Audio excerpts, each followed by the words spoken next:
Hello, students. Welcome back to your biology class.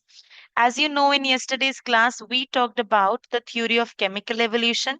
कैसे सबसे पहले chemicals बने और chemicals से फिर first non-cellular life forms आई और फिर first cellular forms of life forms I, right?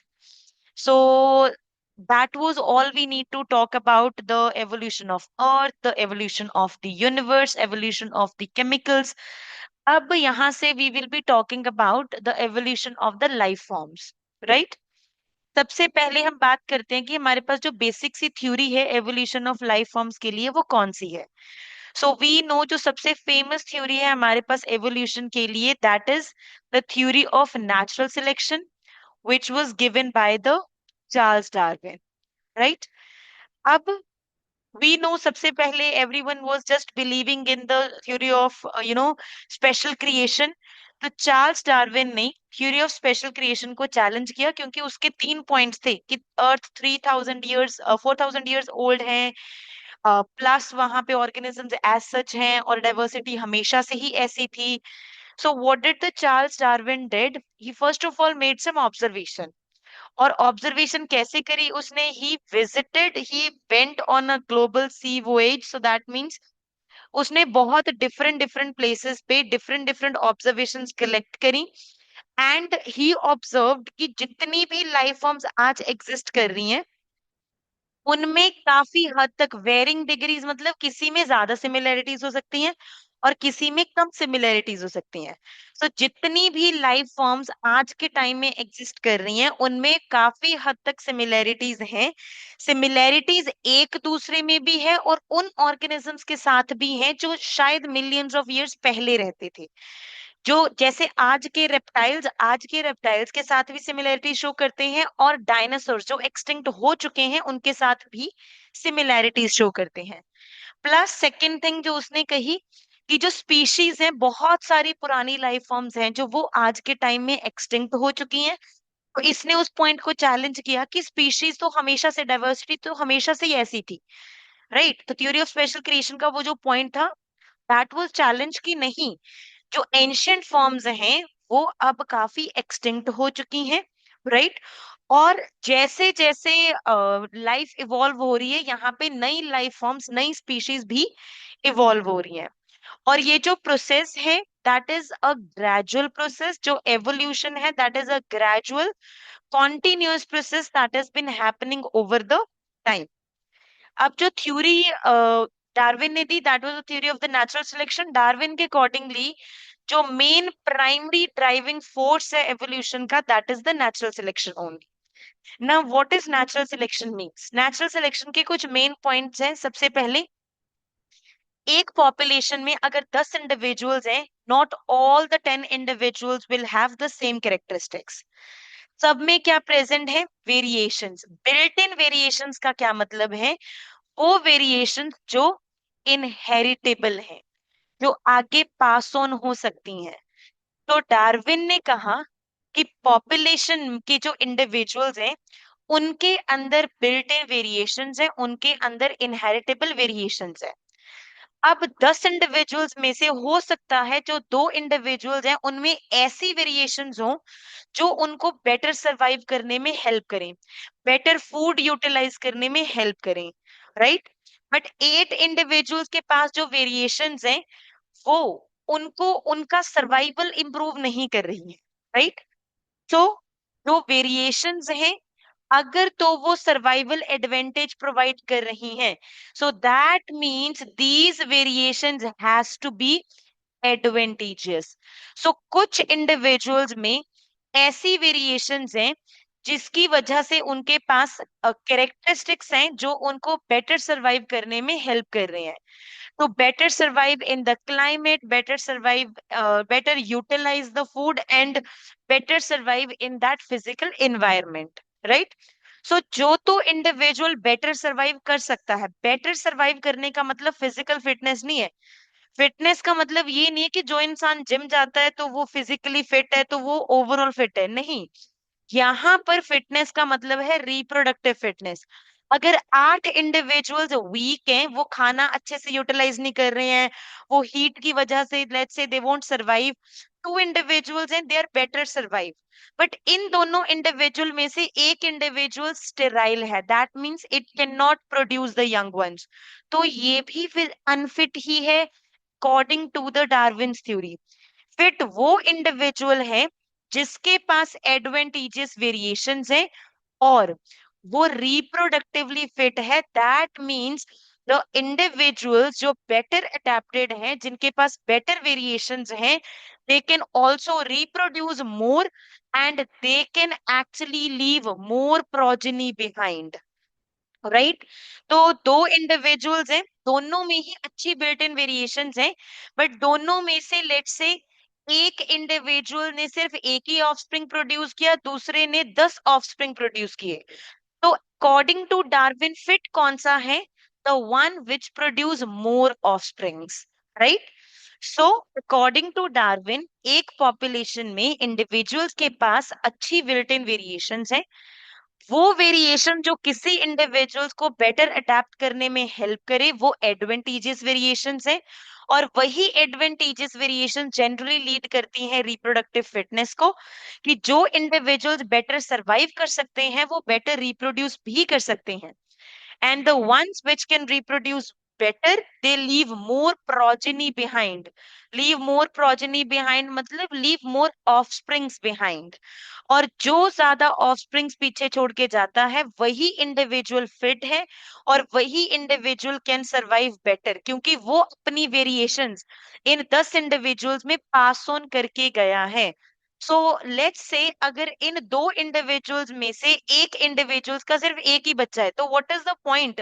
उसके अंदर अच्छी वेरिएशंस थी बट उसने फिर भी अपने आगे ज्यादा ऑफस्प्रिंग ने उसको पास नहीं किया, right. So nature selects the fittest. Fittest means only reproductive fitness, not physical fitness, right? अगर कोई इंडिविजुअल फिजिकली फिट है बट वो अनएबल है to produce the young ones, तो वो अनफिट ही है, नो मैटर वो कितना भी फिजिकल फिट हो। एक इंडिविजुअल है उसकी फिजिक मॉडरेट है बट उसके ऑफस्प्रिंग्स हैं, 5-6 ऑफस्प्रिंग्स हैं उसके, तो उसको हम फिट कंसीडर करेंगे according to the theory of the natural selection. So this was the mechanism जो डार्विन ने दिया, जिसके अकॉर्डिंगली जो इंडिविजुअल्स हैं वो बेटर सरवाइव कर सकते हैं अगर उनके पास बेटर वेरिएशंस हैं। बेटर सरवाइव का मतलब है कि वो अपनी वेरिएशंस आगे आने वाली ऑफस्प्रिंग्स में पास ऑन करके जाएं।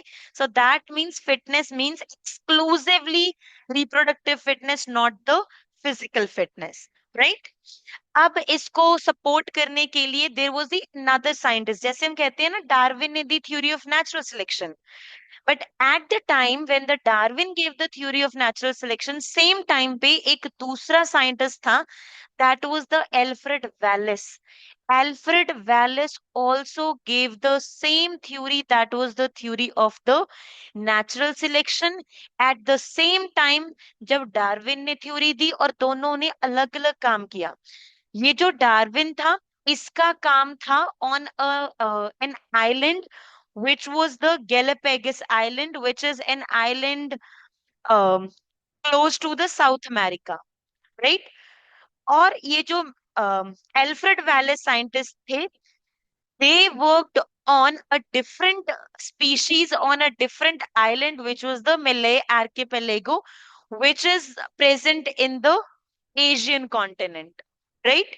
So इन दोनों ने different areas में different island पे different species पे काम किया, but they both reached to the same conclusion that natural selection is the primary driving force behind the evolution, right?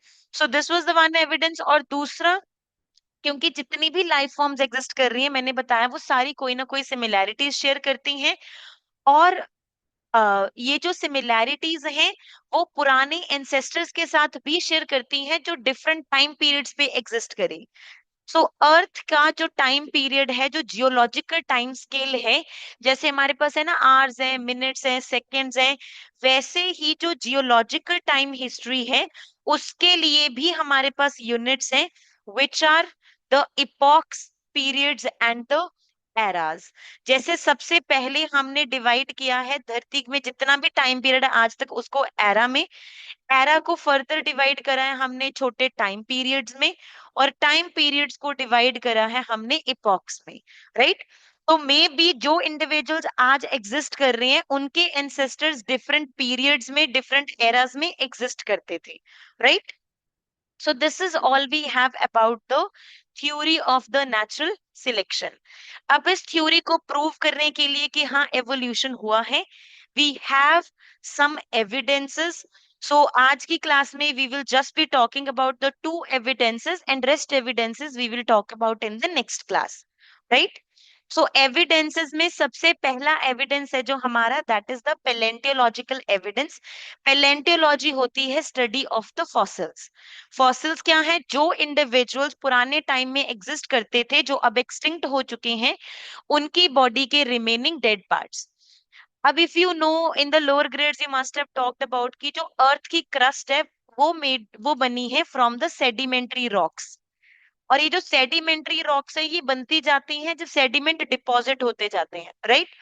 So sediment की डिपोजिशन, अब हमने जैसे जैसे अर्थ क्रस्ट को डिग करना स्टार्ट किया, so we started finding the fossil. So let's say अगर मुझे एक फॉसिल इस लेयर में मिले और दूसरी फॉसिल डीपर लेयर्स में मिले, तो ये हमें क्या सजेस्ट करेगी कि ये ऑर्गेनिजम्स recently present थे, and these organisms were present in the older time period. तो धरती के जो डिफरेंट स्ट्रेटा हैं, डिफरेंट स्ट्रेटा मतलब डिफरेंट लेयर्स, और ये लेयर्स बनती जा रही हैं, अभी भी बनती जा रही हैं। डिफरेंट लेयर्स में डिफरेंट फॉसिल्स हैं, और ये हमें ये सजेस्ट करती हैं कि जो फॉसिल एक सेडिमेंट्री लेयर में मिल रही है, दैट मींस ये जो ऑर्गेनिजम्स थे ये इसी टाइम पीरियड पे एग्जिस्ट करते थे। और ओवर द टाइम हमने ऑब्जर्व किया है कि जैसे जैसे हम डीपर लेयर्स में जाते हैं, हमें और ज्यादा सिंपल से सिंपल फॉसिल्स देखने को मिलती हैं। So that means over the time gradually जो लाइफ है वो इवॉल्व हुई है, राइट। अब सिर्फ ये यही एक एविडेंस नहीं है कि ओके जितना डीप लेयर में हमें फॉसिल मिलेगी वो उतनी पुरानी है, बट पुरानी और नई सिर्फ एक क्राइटेरिया है ये देखने के लिए कि कौन से ऑर्गेनिजम्स रिसेंटली प्रेजेंट थे, कौन से ऑर्गेनिज्म ज्यादा पास में प्रेजेंट थे।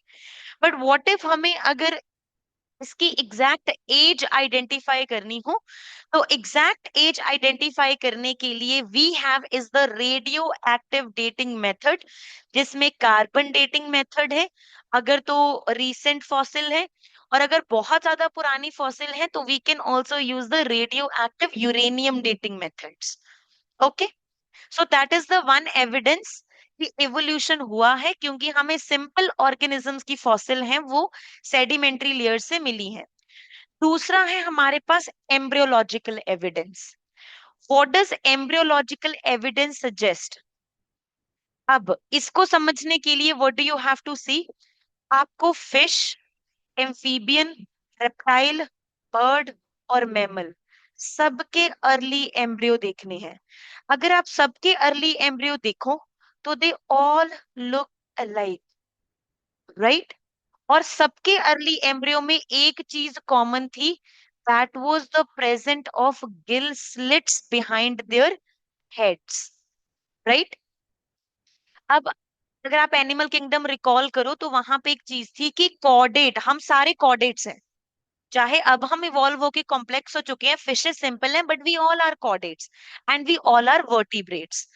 तो यहाँ पे उसने ऑब्जर्व किया कि कुछ फीचर्स हैं जो वर्टिब्रेट के एम्ब्रियो में तो प्रेजेंट है, but they are not present in the adult. जैसे ह्यूमन एडल्ट में, बर्ड एडल्ट में, रेप्टाइल एडल्ट में तो गिल्स नहीं है, बट फिशेस में गिल्स परसिस्ट करते हैं, राइट। तो embryo of all the vertebrates including humans, we have a row of vestigial gill slits. Vestigial का मतलब है reduced and the non-functional, right? So reduced and the non-functional gills are present, gill slits are present in the embryonic stage. But ये functional सिर्फ किस में रहते हैं? Fish में, और बाकी एडल्ट वर्टिब्रेट्स में ये प्रेजेंट नहीं है, राइट। तो इसके बेसिस में जो अर्नेस्ट हैकर ने बात कही, दैट इज कि जो एम्ब्रियो है मैमल का, it pass through the adult stage of the other animals. Mammal में अगर गिल स्लिट्स प्रेजेंट है तो इसका मतलब ये तो नहीं कि वो फिश की स्टेज को क्रॉस करके आया है, राइट। तो अर्नेस्ट हैकल ने कहा कि जो एम्ब्रियोज हैं of all the vertebrate, they pass through the adult stages of the other animal. जैसे embryo of mammal pass through the embryo of the fish और adult stage of the fish, क्योंकि adult में gills थे और embryo में भी gills थे। But ऐसा नहीं है, ऐसा तो नहीं कि जो मैमल का एम्ब्रियो था वो पहले फिश जैसा था, फिर वो एम्फीबियन जैसा बना, फिर वो रेप्टाइल जैसा बना, फिर वो जाके मैमल जैसा बना। नहीं, गिल स्लिट्स इसलिए नहीं थे कि वो फिश की स्टेज को क्रॉस करके आया है। गिल स्लिट्स सिर्फ इसलिए थे क्योंकि gill slits is a common chordate characteristics, right. तो अर्नेस्ट हैकल की जो थ्योरी थी, इसको डिसअप्रूव किसने किया? It was disapproved by the Karl Ernst von Baer. उसने कहा कि ये जो हमारे एम्ब्रियोनिक स्टेजेस है मैमल्स की, वो कभी भी दूसरे एनिमल्स की एडल्ट स्टेजेस को क्रॉस करके नहीं आती हैं। दैट मीन्स हमारी एम्ब्रियोनिक स्टेज फिश एम्फीबियन की स्टेजेस को क्रॉस करके नहीं आई है। हमें गिल्स सिर्फ इसलिए प्रेजेंट हैं क्योंकि गिल एक कॉमन कैरेक्टरिस्टिक्स है, राइट। तो कार्ल अर्नेस्ट वॉन बेयर ने कहा कि हम स्टार्टिंग में फिश के एम्ब्रियो को इसलिए रिजेंबल करते हैं क्योंकि सबसे पहले वो कैरेक्टरिस्टिक्स अपीयर होते हैं सब में जो कॉमन है। कॉमन कैरेक्टरिस्टिक्स क्या है? नोटोकोड का होना, गिल स्लिट्स का होना, एक पोस्ट एनल टेल का होना। अब बाद में ये टेल, गिल स्लिट्स, ये सारे क्या हो जाते हैं? डीजेनरेट, क्योंकि धीरे धीरे एम्ब्रियो एडवांस करता है और उसमें कॉम्प्लेक्स कैरेक्टरिस्टिक्स अपीयर होना स्टार्ट करते हैं, right. So this was the embryological evidence. So इसके अलावा we have the morphological and the anatomical evidence and the biochemical evidence, जो हम बात करेंगे नेक्स्ट क्लास में। सो आज के लिए make sure you do revise up to this and make, okay, all right then, that's all for today.